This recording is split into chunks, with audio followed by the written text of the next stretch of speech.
ननद रानी, आप अपने ही मायके में हमेशा क्यों मुंह फुलाए घूमती हैं? दीदी, पार्लर वाली ने लिपस्टिक बराबर नहीं लगाई है। आइए, मैं आपको लिपस्टिक बराबर लगा कर देती हूँ। सुधा ने सोनिया को अपनी ओर बुलाते हुए कहा। सोनिया सुधा के पास जाकर बोली, लाइए भाभी, मैं सही कर दूँ, मुझे दे दीजिए लिपस्टिक। अरे दीदी लाओ, मैं सही कर देती हूँ, आप सिर्फ सीधे खड़े रहिए।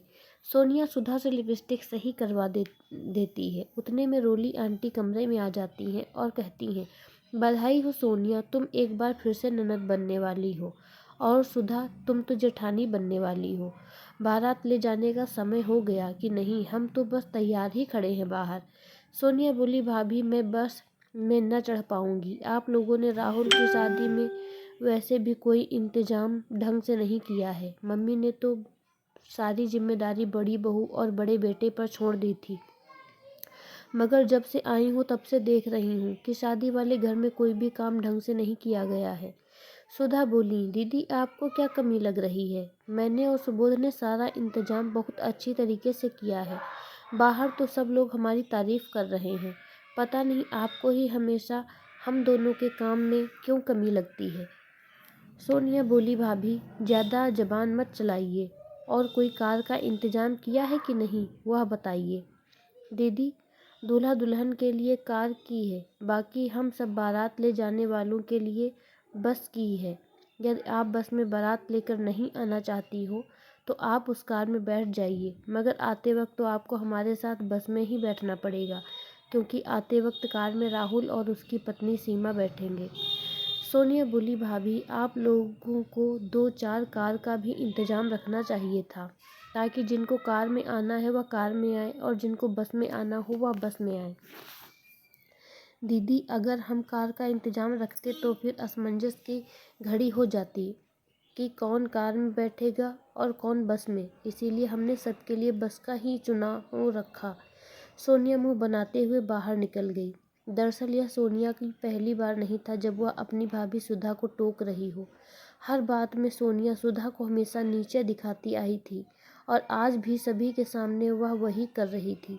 कहने को तो सोनिया के सगे छोटे भाई राहुल की शादी थी, मगर सोनिया अपने मायके में आकर परायों जैसा व्यवहार कर रही थी। जब से सुधा इस घर की बड़ी बहू बनकर आई थी तब से ही सोनिया का व्यवहार उसके लिए बहुत बदल गया था। सोनिया की माँ कमला जी भी अपनी बड़ी बहू सुधा को बहुत मान सम्मान देती थी। ससुराल में सुधा का बोलबाला था, बस यही बात तो खटकती थी सोनिया को। सोनिया अपने मायके आकर हमेशा सुधा की कुछ न कुछ खोट निकाल कर जाती। कमला जी को अपनी बेटी का इस तरह का व्यवहार अपनी बहू के लिए अच्छा नहीं लगता, मगर वे सोनिया को कुछ कह भी तो नहीं सकती थी।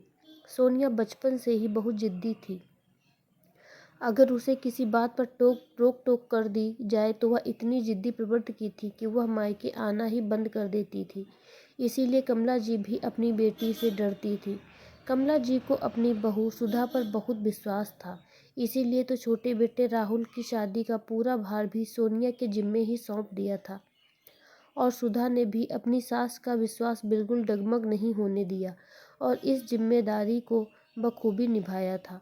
मगर इस बार भी हर बार की तरह उसकी ननद सोनिया उनसे खुश न थी। पूरी शादी में वह मुंह फुलाए घूम रही थी। सोनिया के सामने अगर कोई सुधा की तारीफ कर देता, सोनिया से यह बात बिल्कुल हजम नहीं होती और वह कहती, पता नहीं आप लोगों को सारा इंतजाम कैसे अच्छा लग रहा है। मुझे तो हर बात में कुछ न कुछ कमी नज़र आ रही है। सोनिया सुधा से इतना जलती थी कि वह अपनी ही मायके की बुराई करने से भी नहीं चूकती थी। खैर, सुधा भी सोनिया के इस व्यवहार से अच्छी तरह से वाकिफ़ थी। वह बात को बढ़ाना नहीं चाहती थी, इसीलिए चुप रह जाती थी। बारात भी सही समय से लड़की वालों के यहाँ पहुँच गई। बारात ले जाते वक्त सुबोध और सुधा ने जमकर धमाल मचाई, खूब डांस और गाना किया, मगर सोनिया यूं ही मुंह फुलाए बैठी रही।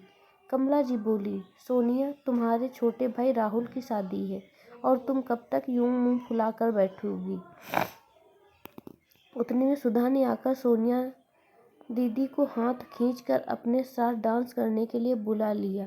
सोनिया ने सुधा का हाथ झटक दिया और बोली, मेरे पाँव दुख रहे हैं, मुझे डांस वांस नहीं हो पाएगा, तुम लोग ही नाचो। सुबोध भी अपनी बहन का ऐसा व्यवहार देखकर समझ नहीं पा रहा था कि सोनिया इतना चिढ़ती क्यों है। सोनिया ने पूरी शादी में यूं मुंह फुलाकर सबका मजा किरकिरा कर दिया था। राहुल की शादी सीमा से हो गई। धीरे धीरे सीमा भी इस परिवार में रचने बसने लगी, मगर सीमा सुधा की तरह कभी कोई जिम्मेदारी हाथ में नहीं लेती थी। वह अपनी ही धुन में रहती, जिस वजह से घर में उसे कोई कुछ काम न कहता। सोनिया को सीमा भाभी की यह बातें भा गईं।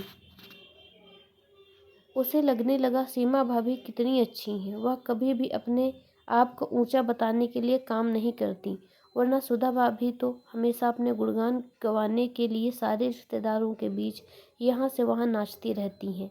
ऐसा कर कर वह माँ और घरवालों की नज़रों में अपने आप को बहुत होशियार साबित करना चाहती हैं। अच्छा हुआ कि दूसरी भाभी तो कम से कम उनकी तरह नहीं आई। लगभग 6 महीने बाद सोनिया के देवर की शादी थी, जिसमें सुधा भाभी, सीमा भाभी और कमला जी सभी गए हुए थे। सुधा तो वहां जाकर भी काम में लग गई। कभी सोनिया दीदी की सास की कुछ मदद कर देती तो कभी सोनिया दीदी की, खुद की, और आदतन सीमा भाभी अपनी जगह से हिलती तक नहीं थी।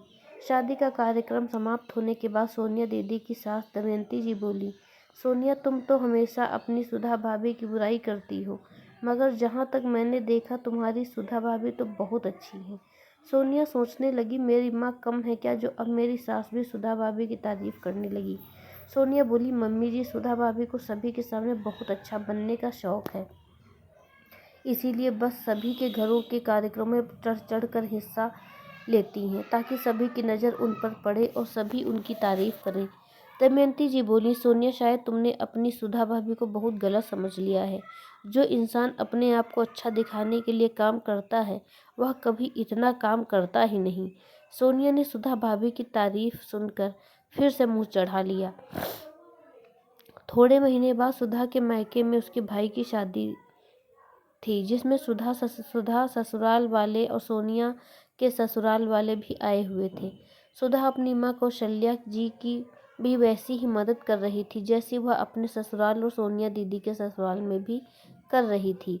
सोनिया की सास दमयंती जी उनकी समधन कमला जी से बोली, आप बहुत किस्मत वाली हैं समधन जी, जो आपको सुधा जैसी बहू मिली। कमला जी ने भी खुश होकर कहा, मैं जानती हूँ समधन जी, यह बात कोई नहीं जानता तो बस वह सोनिया है। सुधा के भाई की शादी में सोनिया अपनी सीमा भाभी का हाथ पकड़े यहाँ से वहाँ घूम रही थी।